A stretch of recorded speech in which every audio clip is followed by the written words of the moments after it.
She was a whisper of a girl, no more than 17 summers etched onto her tired face, left on the unforgiving steps of the clapboard church as the sun bled crimson across the prairie sky. In her arms, she cradled 2 bundles, twin infants, their faces pale and still against the coarse fabric of her worn dress. Her name was Ilara, though no one in the dusty, indifferent town of Redemption knew it, nor did they seem to care. They saw only a burden, another mouth, or rather 3, deposited at the threshold of God's house as if piety alone could conjure sustenance from stone. The wind, a mournful accompanist, tugged at the loose strands of her dark hair, whipping them across eyes that held the ancient sorrow of worlds, not years.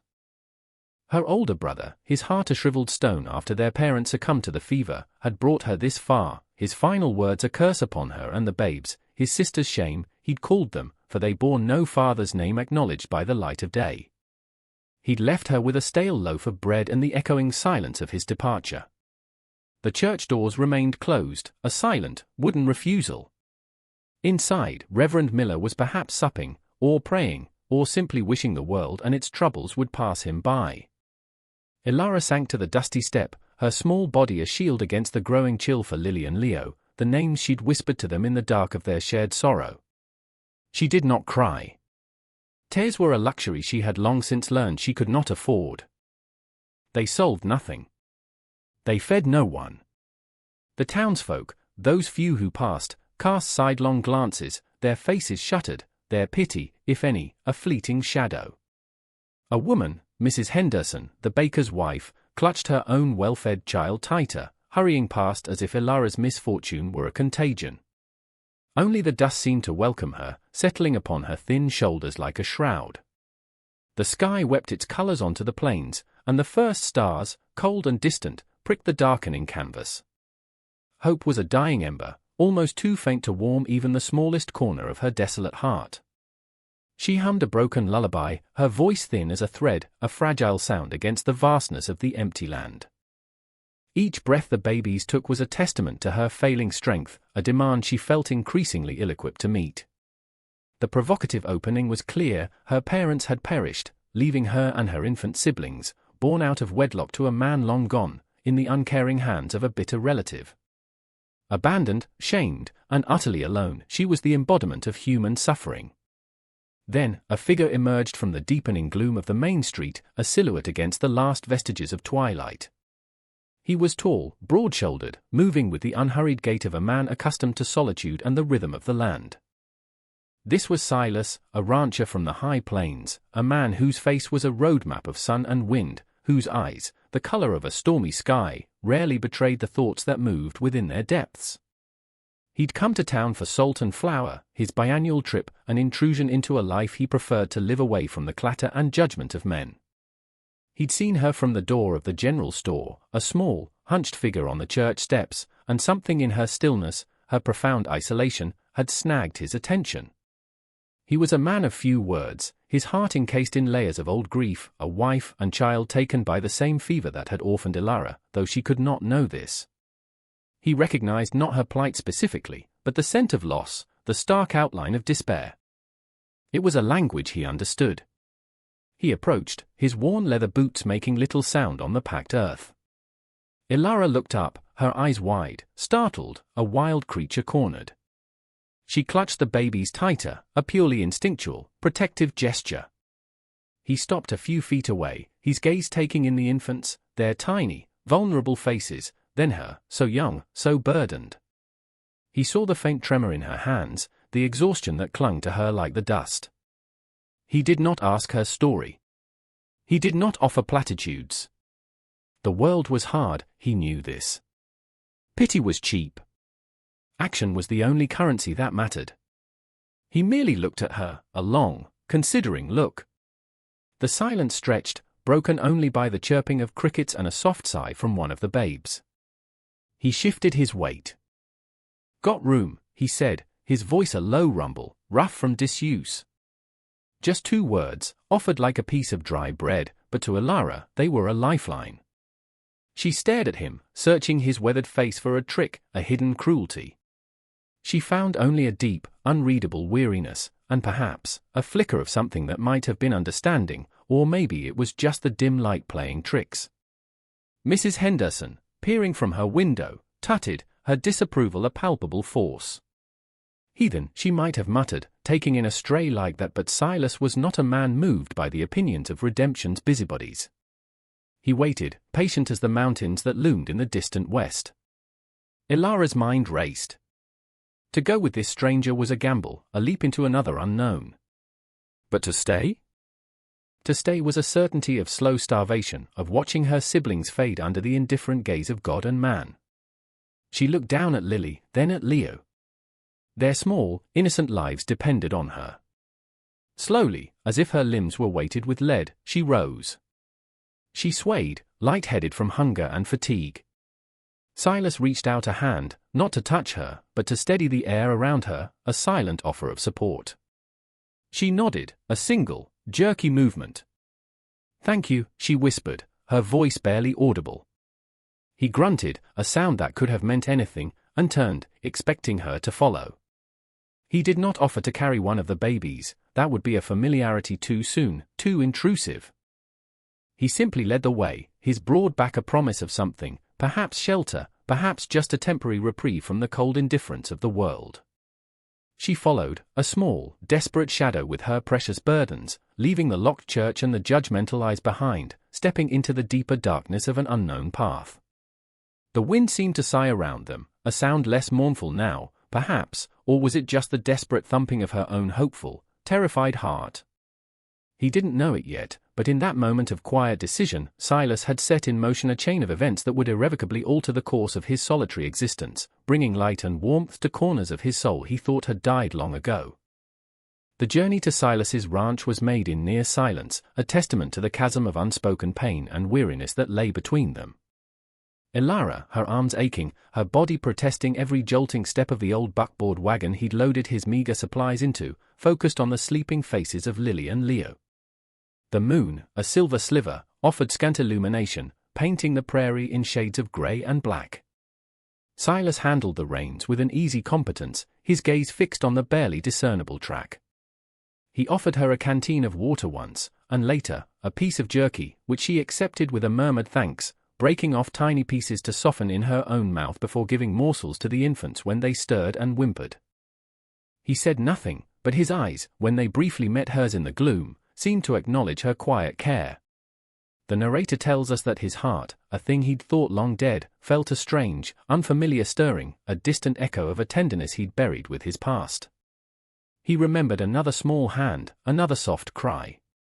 He pushed the memories down, his jaw tightening. This was different. This was a duty. Or so he told himself. The ranch, when they finally reached it hours later, was little more than a sturdy cabin, a small barn, and a corral, etched against the vast, star-dusted sky. It was stark, isolated, yet held a sense of enduring strength. Smoke curled from the stone chimney, a faint beacon in the wilderness. He had, it seemed, left a fire banked, expecting his own return, not this unexpected company. Inside, the cabin was sparse but clean.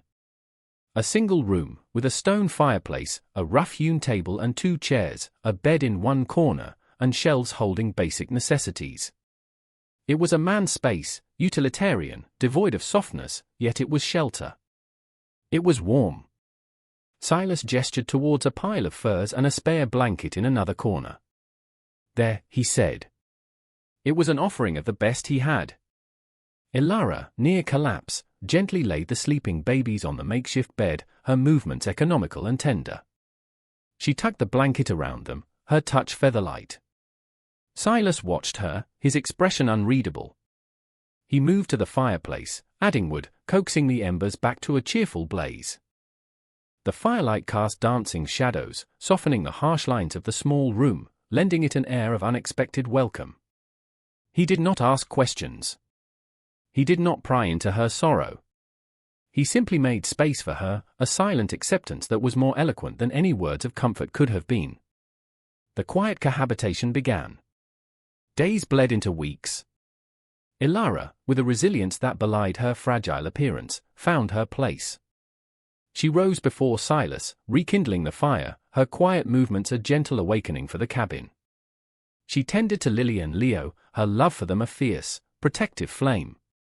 She mended Silas's worn shirts with neat, almost invisible stitches, using thread she'd carefully unraveled from a ruined petticoat.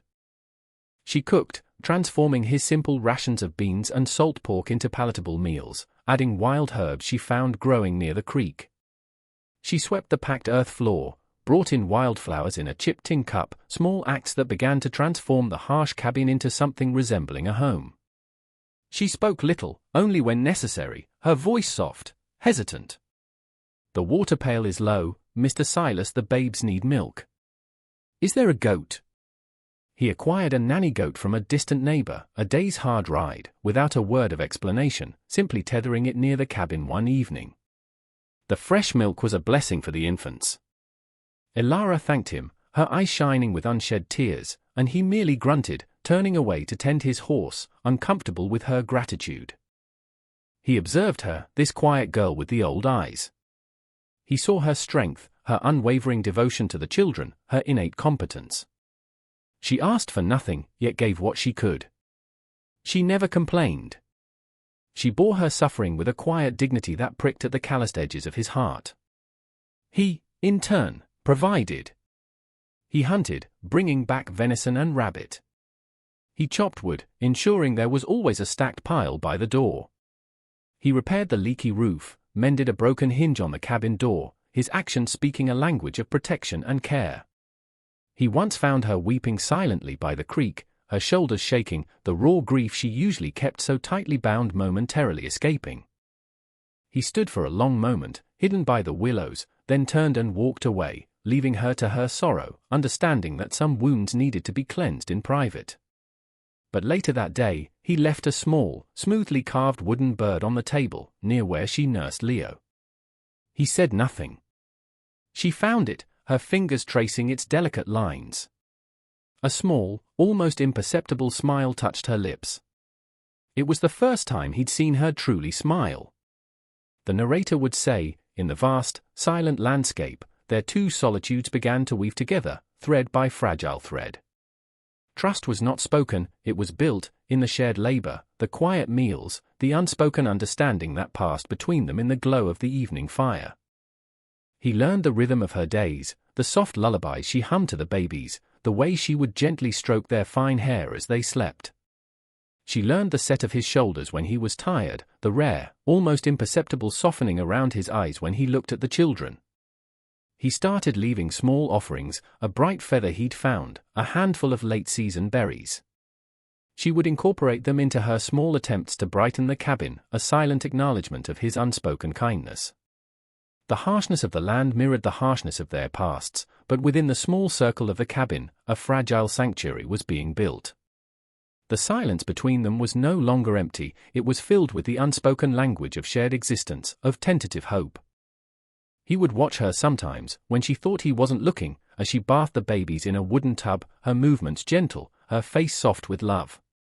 A pang, sharp and unexpected, would pierce through his carefully constructed defenses. He was a man who had forgotten what a home felt like, and slowly, almost imperceptibly, this waif of a girl and two nameless babes were showing him. He hadn't known how much he'd missed the scent of baking bread, however humble, or the sound of a woman's quiet industry. One evening, as a storm raged outside, the wind howling like a hungry wolf, Lily began to cry, a fretful, inconsolable wail. Elara walked her, hummed to her, but the child remained distressed. Silas, who usually kept his distance from the intimate care of the infants, rose from his stool by the fire. He hesitated, then reached out. "Here," he said, his voice gruff. Elara, surprised, relinquished the crying baby into his large, calloused hands. Awkwardly, yet with an innate gentleness she hadn't expected, he held Lily against his broad chest, rocking her slowly. He began to hum, a low, tuneless sound, the same sound he used to soothe a spooked horse. Miraculously, Lily's cry subsided. She nestled against him, her tiny hand gripping his shirt. Elara watched, her heart full of a strange, warm emotion. He looked up, caught her gaze, and for a fleeting moment, the wall around his heart seemed to crack, revealing a glimpse of the tender man beneath the gruff exterior. Then he looked away, a faint flush rising on his weathered neck, and handed the now sleeping baby back to her. "Wind upsets em," he muttered, retreating to his side of the hearth. But something had shifted. A small bridge had been crossed in the fragile landscape of their shared lives. The seasons turned, autumn's gold giving way to the stark white of winter, then the tentative green of spring. Lily and Leo thrived under Ilara's devoted care and Silas's silent provision. They were walking now, small, sturdy toddlers, their babbling filling the quiet cabin with a new kind of life. Ilara's quiet competence had woven itself into the fabric of the ranch.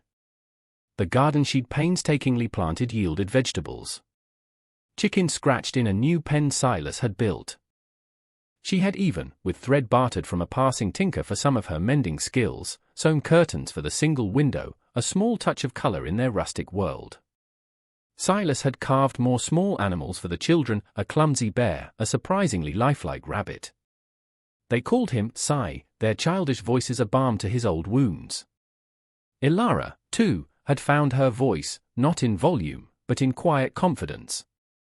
She still spoke little, but her words were direct, her requests for the needs of the household clear and unapologetic. She was no longer the terrified girl on the church steps. She was a woman, a mother, the quiet heart of this unlikely home. But the world outside their isolated sanctuary had not forgotten them, or rather, had not forgotten its own capacity for judgment and fear. Whispers had trickled back from redemption, carried on the wind like bitter seeds. Silas was seen less and less in town, his trips for supplies brief and taciturn. This only fueled the speculation. He was living in sin with a nameless woman, harboring bastard children, the good folk of redemption, particularly Mrs. Henderson and the now reinstated, more puritanical preacher, Reverend Blackwood, who had replaced the more lenient Reverend Miller, began to see Ilara not as a victim, but as a stain on the moral fabric of their community. Her past, unknown and therefore more sinister in their imaginations, was a source of dark conjecture. The external threat arrived not as a sudden storm, but as a slow, creeping tide of societal disapproval. It began with cold shoulders when Silas did venture into town. Then, a refusal from the general store owner to extend him credit, something unheard of before. Finally, one sun-drenched afternoon, as Ilara hung laundry on a line strung between two young aspens, her humming a quiet melody, she saw them, a small deputation from the town, 3 men on horseback, led by Reverend Blackwood himself, his face a mask of stern righteousness. Beside him rode Mr. Henderson, the baker, looking uncomfortable but resolute, and a third man, the town constable, a burly, unimaginative fellow named Jebediah. Fear, cold and sharp, pierced Ilara's newfound peace. She quickly gathered Lily and Leo, ushering them inside the cabin, her heart hammering against her ribs. Silas was out on the range, checking fence lines. She was alone.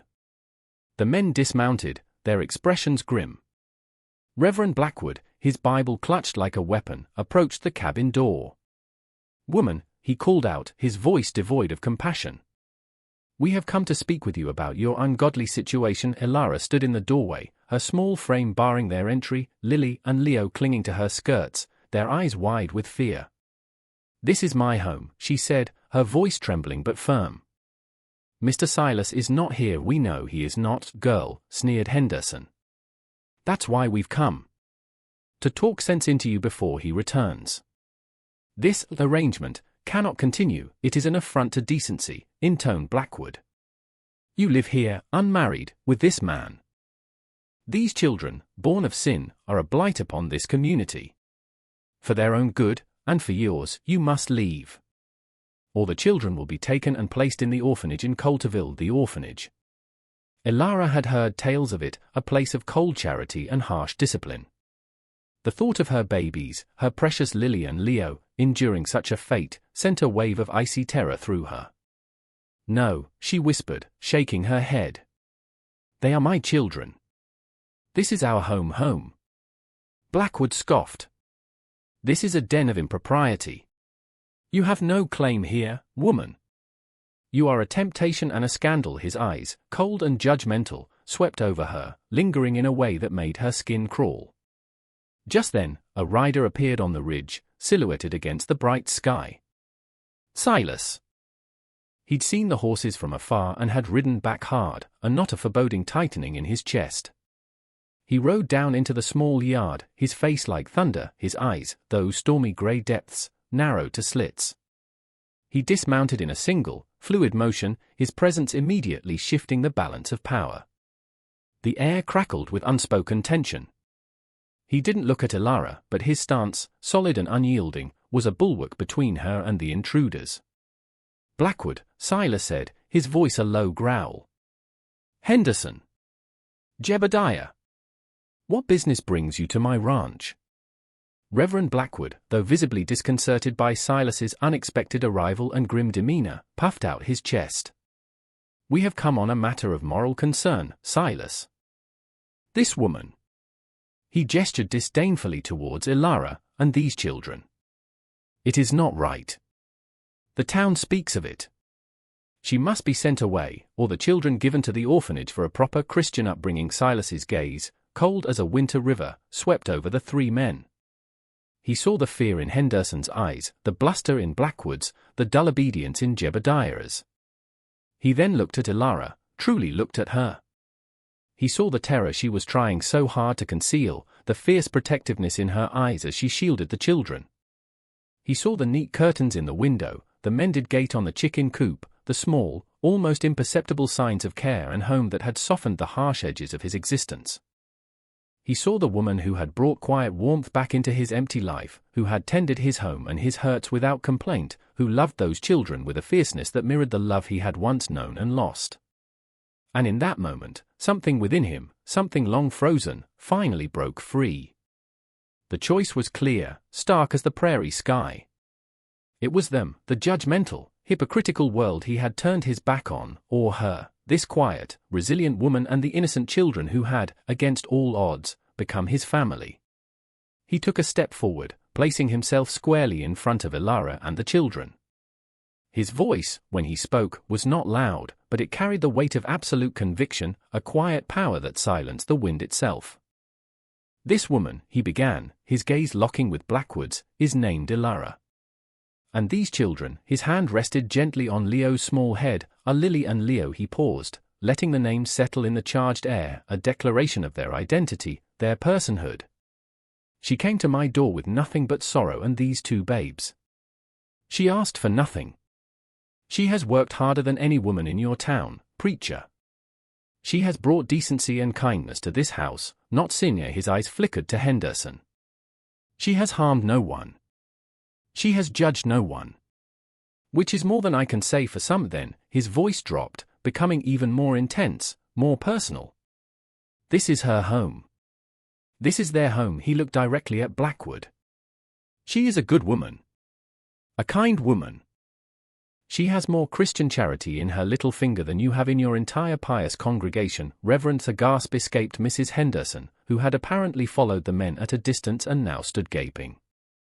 Silas ignored her. "These children are not a blight. They are a blessing. And they will stay here.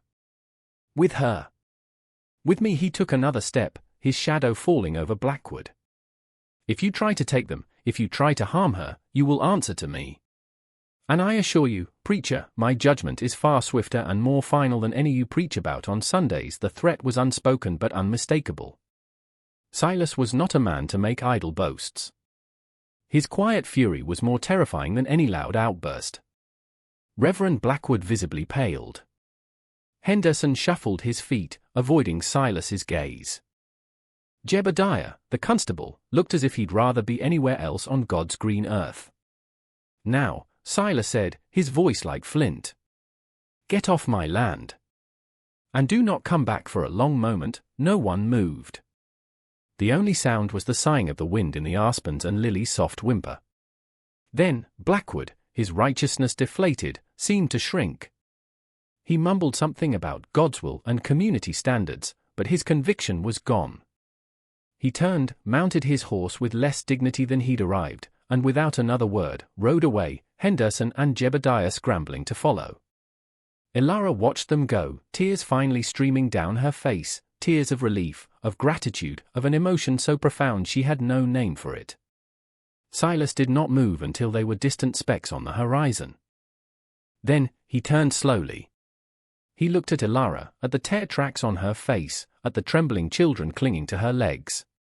His own expression was still stern, but the harshness had softened, replaced by a deep, weary tenderness. He reached out, his calloused thumb gently wiping a tear from her cheek. It was the first time he had touched her with such open affection. "It's all right, Ilara," he said, his voice softer than she had ever heard it. "You're safe here." All of you. She looked up at him, her heart overflowing. She could not speak. She simply nodded, a deep, shuddering sob escaping her. He did not pull away. He stood there, a steadfast guardian, a protector, the man who had chosen her, them, over the judgment of the world. In that moment, the fragile sanctuary they had built became a fortress, its foundation cemented not by stone and wood, but by courage, loyalty, and a love that had blossomed, unexpected and fierce, in the harsh soil of their shared solitude. The narrator whispers that the land itself seemed to breathe a sigh of relief, the sun warming their faces, a promise of peaceful days to come. The confrontation was a crucible, burning away the last vestiges of their isolation from each other, forging a bond that was now undeniable, unbreakable. The town of Redemption, though still prone to whispers, kept its distance. Silas's quiet, unyielding stand had spoken louder than any sermon. Life on the ranch settled into a new rhythm, one underscored by a deeper sense of peace and belonging. The fear that had been Ilara's constant companion for so long began to recede, replaced by a quiet joy that bloomed in the safety of Silas's protection and unspoken affection. He began to speak more, not much, but enough. He would tell her about the land, the animals, the changing seasons. He taught Leo how to whittle a piece of wood, his large hands surprisingly gentle as he guided the boy's small ones. He brought Lily wildflowers, tucking one into her dark hair, a gesture so tender it made Ilara's heart ache with a sweet, unfamiliar happiness. Ilara, in turn, blossomed. Her laughter, once a rare and precious sound, became more frequent, mingling with the children's delighted shrieks as Silas swung them high in the air or chased them around the cabin. She sang more freely, her voice clear and sweet as she went about her chores. The cabin, once so stark, now felt truly like a home, filled with the warmth of their growing affection, the scent of baking bread, and the comforting presence of family. One evening, as they sat by the fire, the children asleep on their pallet, Silas looked at Ilara. The firelight danced in her eyes, softening the lines of past hardships, revealing the gentle beauty that had always been there, hidden beneath layers of sorrow. "Ilara," he said, his voice quiet but firm. "It ain't right, you not having my name." The children, too, she looked at him, her heart leaping. She had never dared to hope for such a thing. "Silas?" she began, her voice choked with emotion. He reached across the small space that separated them and took her hand, his calloused fingers closing gently around hers. "Marry me, Ilara," he said, not a question, but a simple statement of intent, a promise. "Be my wife. Let me be a father to Lily and Leo. Let us be a family." Proper tears welled in her eyes, but this time, they were tears of pure joy. "Yes, Silas," she whispered. Oh, yes, he did not say, "I love you." The words were too grand, too unfamiliar for his tongue. But his eyes, his touch, the quiet certainty in his voice, they spoke a language deeper than words, a language Ilara understood perfectly. They were married by a traveling preacher a few weeks later, a quiet ceremony under the vast prairie sky, with only the whispering wind and the curious gaze of the chickens as witnesses. Lily and Leo, dressed in small, neat outfits Ilara had sewn, stood beside them, holding their hands. It was enough. It was more than enough.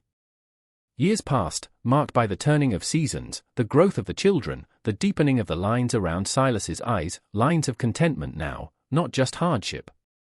The ranch prospered under their shared labor.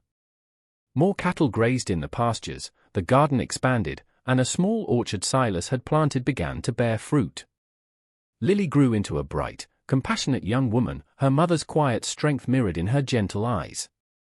Leo became a strong, capable young man, his father's integrity etched into his character, his hands already skilled with tools and horses. They called Silas Pa, a word that never failed to warm his heart. Ilara was the heart of their home, her love a constant, steady flame. She never lost the quiet dignity that had first drawn Silas to her, but it was now softened by a deep, abiding happiness. Sometimes, in the quiet of the evening, as they sat on the porch watching the sunset paint the sky, Silas would reach for her hand, and they would sit in comfortable silence, their unspoken love a tangible presence between them. They had faced the cruelty of the world and found solace in each other, building a legacy of love, resilience, and found family where once there had been only desolation and despair. Their home was a testament to the enduring power of kindness, the courage to stand against prejudice, and the simple truth that family is not always born of blood, but forged in the fires of shared experience and unwavering devotion. They had taken the broken pieces of their lives and built something beautiful, something whole, something that would last. The narrator closes this chapter of their lives by saying, "Their quiet joy was a melody played on the heartstrings of the prairie, a song of hope and redemption, a testament that even in the harshest of landscapes, love, like a stubborn wildflower, could find a way to bloom." And so, their story, which began in abandonment and despair, found its resolution in the quiet peace of a life well lived, a love hard won, and a family built on the unshakable foundations of courage and compassion. And as you, dear viewer, have journeyed with Elara and Silas, as you've witnessed their struggles and their triumphs, perhaps you've felt a stirring in your own heart. Perhaps you've recognized the echoes of their pain in your own experiences, or found inspiration in their quiet strength, their unwavering resilience. This story, like so many others we share, is more than just a tale from a bygone era. It's a reminder of the timeless human need for connection, for acceptance, for a place to call home. It speaks to the courage it takes to offer kindness in a world that often seems cold and indifferent, and the profound impact such an act can have, not just on the recipient, but on the giver as well. Silas, the lonely cowboy, thought he was merely offering shelter, a temporary reprieve. He didn't know he was opening the door to his own healing, to a love he thought he'd never feel again, to a family that would redefine his world. Elara, the abandoned girl, thought she was accepting a desperate chance at survival. She didn't know she was stepping into a future where she would not only find safety, but also love, respect, and the chance to build a legacy of her own. Their story reminds us that worth is not defined by societal labels or past misfortunes, but by the quiet dignity of the human spirit, by acts of kindness, and by the courage to love and be loved. It shows us that true family can be found in the most unexpected places, forged in the fires of shared hardship and cemented by unwavering loyalty. We all face our own Reverend Blackwoods, our own moments of judgment and adversity. We all carry burdens, seen and unseen. But like Elara and Silas, we also possess an inner strength, a capacity for resilience, and a deep-seated need for love and belonging. Their legacy is not just the thriving ranch or the happy children, it's the quiet truth that even one small act of compassion can change the course of a life, that standing up for what is right, even when it's difficult, can create a sanctuary for others.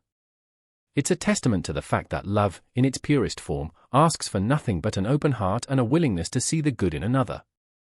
If their journey has touched you, if it has reminded you of the power of hope, the strength of the human heart, and the enduring beauty of found family, then we invite you to continue this journey with us. There are countless stories waiting to be told, stories of courage, resilience, and the extraordinary power of ordinary people choosing love in a world that desperately needs it. Subscribe to our channel, become part of our community, and let us continue to share these tales that inspire, uplift, and remind us of the best of what it means to be human.